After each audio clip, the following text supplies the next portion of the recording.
A better ride is at your fingertips with the Controls and Safety app.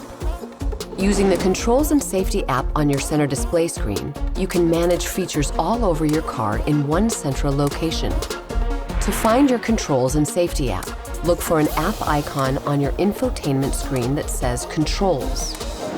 You might have to swipe to the second page of the home screen to find it.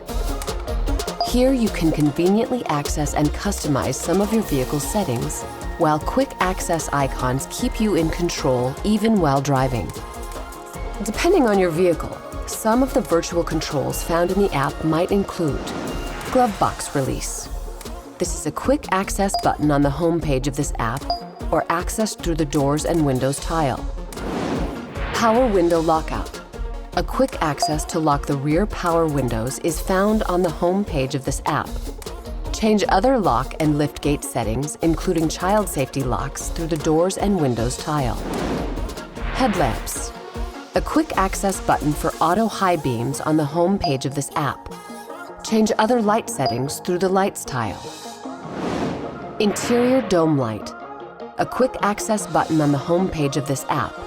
If interior dome lights are on when closing this app, an icon will be added to the app tray to easily turn them off. On properly equipped models, your vehicle will use predictive intelligence to suggest helpful shortcuts, like turning off a dome light or auto high beams. Universal remotes. Program up to 8 universal remotes or garage door controls through the universal remotes tile. Accessing your vehicle's many features has never been easier thanks to the Controls and Safety app. Now, nearly any feature you need to enhance your ride is just a tap away.